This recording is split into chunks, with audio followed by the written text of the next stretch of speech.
Pastor Giovanni, eu tenho uma palavra de Deus para o seu coração. Nessa manhã maravilhosa que Deus preparou para nós, por isso nós estamos felizes, por isso estamos alegres, porque o nosso Deus maravilhoso está aqui conosco. Então, eu quero ler para vocês Êxodo capítulo 1, a partir do versículo 7. Mas os filhos de Israel foram fecundos e aumentaram muito e se multiplicaram, e grandemente se fortaleceram, de maneira que a terra se encheu deles. Entremetente se levantou um novo rei sobre o Egito, que não conhecera José. Ele disse ao seu povo: eis que o povo dos filhos de Israel é mais numeroso e mais forte do que nós.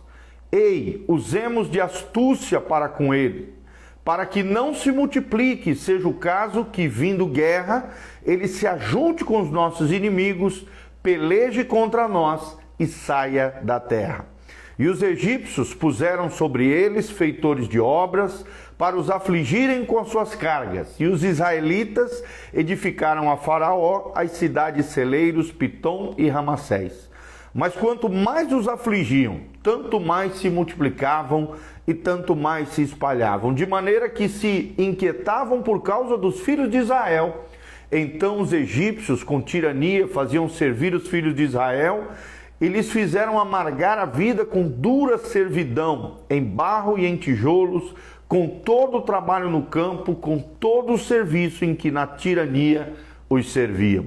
O rei do Egito ordenou as parteiras hebreias, das quais uma se chamava Sifrá e a outra Puá, dizendo: quando servistes de parteiras hebreias, examinai, se for filho, matai-o, mas se for filha, que viva.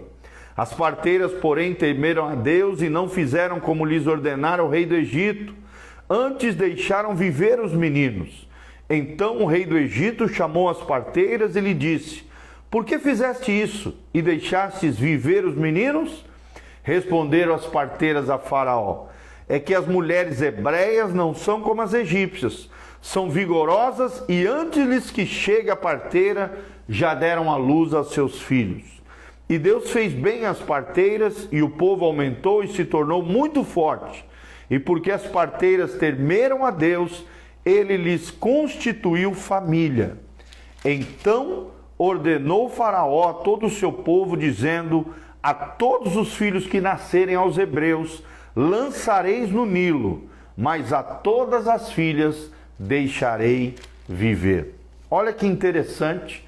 Como é que Faraó foi terrível, né? Faraó aqui transgride as leis da ligação e a de delegação de poder. Nós vemos falhas terríveis no mau caratismo do Faraó. Lembrando que Faraó era uma espécie de rei naquela época na terra do Egito. Nós vemos aqui no primeiro capítulo de Êxodo aquilo que representa um homem de grande poder, mas de caráter e de sabedoria frágeis. Um líder de um povo, e de um povo não qualquer, mas do povo mais poderoso na antiguidade. Esse Faraó tinha um pouco em comum com o confiável governante que conduziu o Egito diante de vários dias de José, né? Era um pouco diferente aqui. Era um homem que não conheceu os tempos de José. Ele preocupava-se constantemente que outros usurpassem o seu lugar, o seu poder. Sentia sua segurança ameaçada o tempo todo e, consequentemente, sabotava a sua própria liderança. Um líder inseguro sabota a si mesmo. Note como é que ele responde aos desafios enfrentados. E juntamente nós vamos aprender aqui o que deveria ser feito em vez daquilo que ele acabou fazendo, segundo esse texto que nós acabamos de ler para vocês. Qual era a ameaça que Faraó enfrentava? Em primeiro lugar, a primeira ameaça era o tamanho da população judaica. O povo de Israel cresceu abundantemente. Em segundo lugar, o nascimento das crianças judias, que acontecia toda hora. Em terceiro lugar, a queixa dos judeus em meio às dificuldades, em meio à servidão dura e complexa que os judeus colocaram eles. E em quarto lugar, o conflito racial, conflito entre duas etnias diferentes, dois povos, duas línguas e religiões diferentes.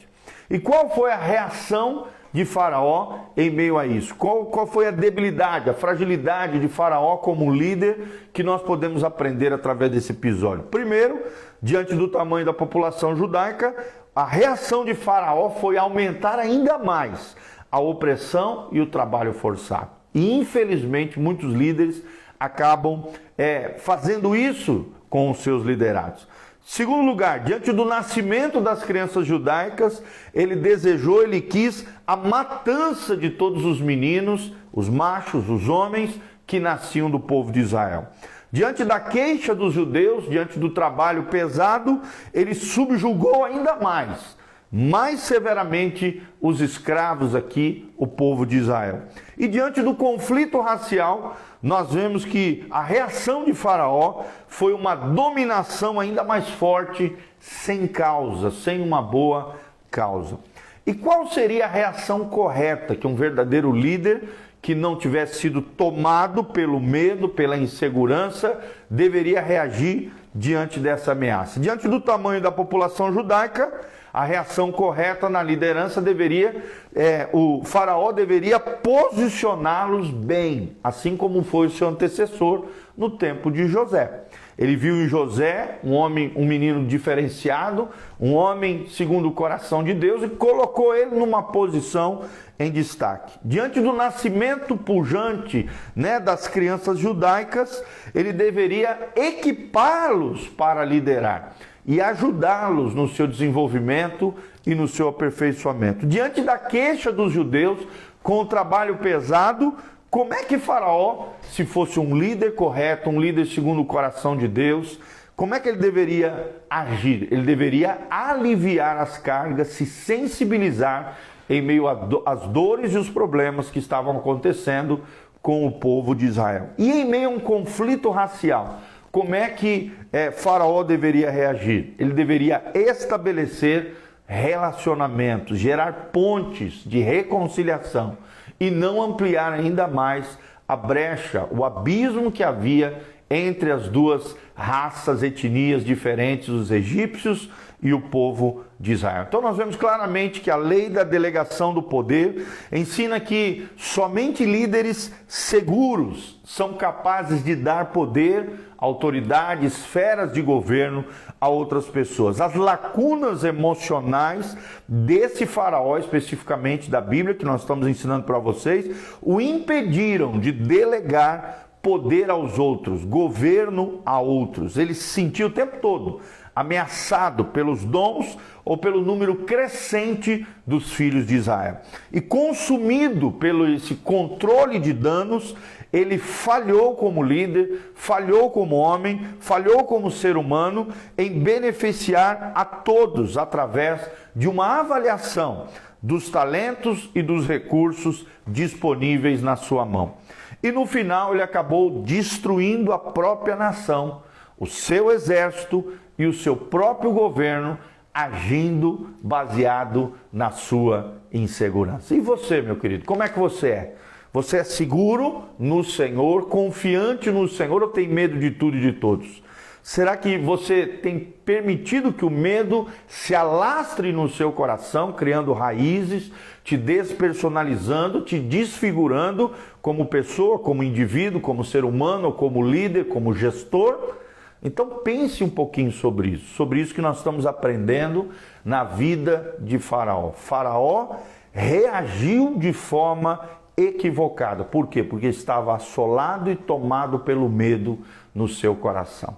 A Bíblia diz que o verdadeiro amor lança fora todo medo. Então lance fora todo medo. Se relacionando com Deus, nós não estamos mais debaixo do espírito do temor, do medo, da escravidão, mas sim temos o Espírito Santo que nos faz nos tornar filhos de Deus, amados pelo Pai, com uma verdadeira identidade, propósito e vocação, reconhecendo o nosso valor, quem nós somos no coração de Deus e agindo com equilíbrio em todas as esferas de atuação aonde Deus nos colocar. Amém? Que Deus abençoe essa palavra ao seu coração. Quero mandar um alô para o Belo Mateus, para Rosimar Silva, o Fadeli Júnior, nosso querido Ayrton, Juninho, Deus abençoe. A Jo Baitel também, Deus te abençoe, querida, que a graça e a paz de Jesus venha sobre você. E nós estamos aqui trazendo essa palavra de Gênesis, capítulo 1, de 7 até o versículo 22. Dá uma lidinha em casa, extrai essas lições preciosas que nós trouxemos para você e que você aprenda o que você não deve ser com o mau exemplo aqui de Faraó e o que você deve ser com o seguinte exemplo que nós vamos ler logo em seguida, que é o exemplo de Moisés. Amém? Que Deus abençoe a sua vida, o seu coração. Aqui no link de descrição tem todas as informações da nossa igreja, as nossas redes sociais. Também tem todas as informações, se você sentir no coração o desejo de contribuir conosco, de exercer generosidade nesse ministério. Tem todas as informações no link de descrição. Desde já, um grande abraço. Que Deus os abençoe, que a graça e a paz de Jesus venha sobre você, sobre a tua casa, a tua família. Em nome de Jesus, um ótimo dia debaixo da bênção, da graça e da glória do Senhor. Amém.